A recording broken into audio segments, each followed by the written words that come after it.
evening. My name is James, and tonight we will be looking at the benefits of pre-K education, as well as the cost associated with the pre-education. Today we will be looking at the benefits of pre-education as well as the costs involved with this program.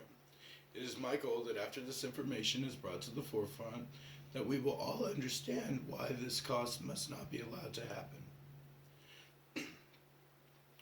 Education has always been an area of attention in the political circle. It is not uncommon for potential electives to discuss how they will improve the education system. Educating our youth is a key component in keeping our society moving in a forward momentum. In 2001, Oklahoma developed one of the nation's first universal pre-K programs, offering affordable state funding so that all children can be the beneficiaries of this educational boost. This same program is now being considered for execution. Due to costs, some Oklahoma politicians are now trying to eliminate this program and place the responsibility for pre-K education on the individual school districts. The same school districts that are already massively underfunded and face more cutbacks each year. Education is the greatest gift that we can hand down to our next generation.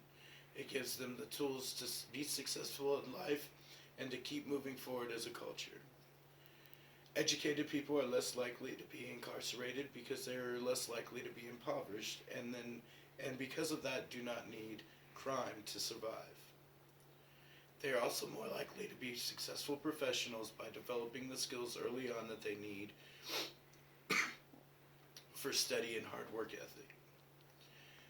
They have more opportunity to acquire startup funding if they wish to start their own business because of their education.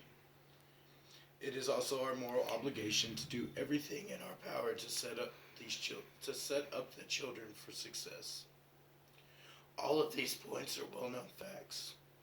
Why then would it be acceptable to deny young students a pre-K education?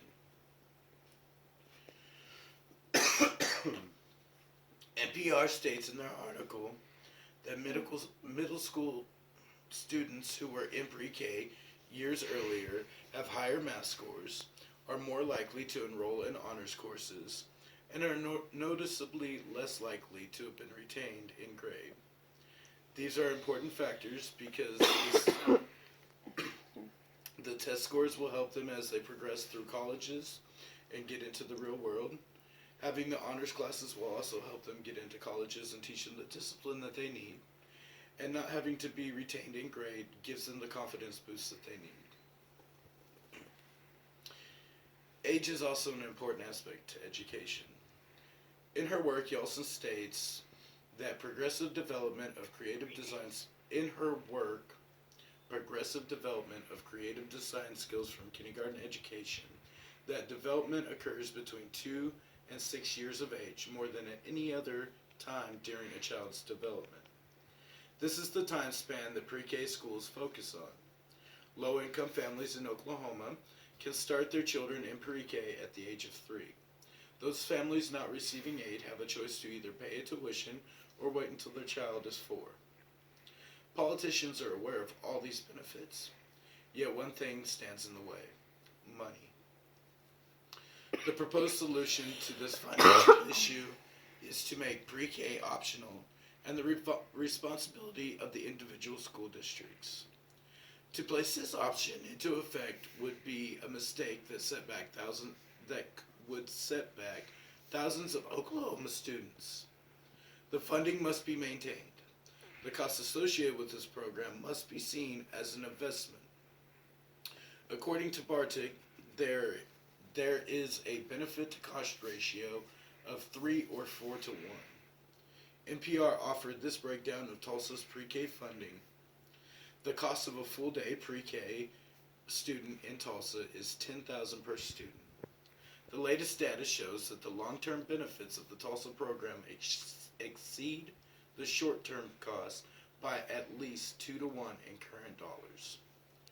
We are now faced not just with a moral issue, but with a financial obligation as well. By making the correct decision with education now, we will make it that much easier for the future generations to compound those investments. We have seen the benefits and the costs tied to this program. If we want to grow, if we want to reduce crime, if we want to leave more for those who walk in our footsteps, then yes is the only option we face when we come to the questions of education. Thank you and have a good night.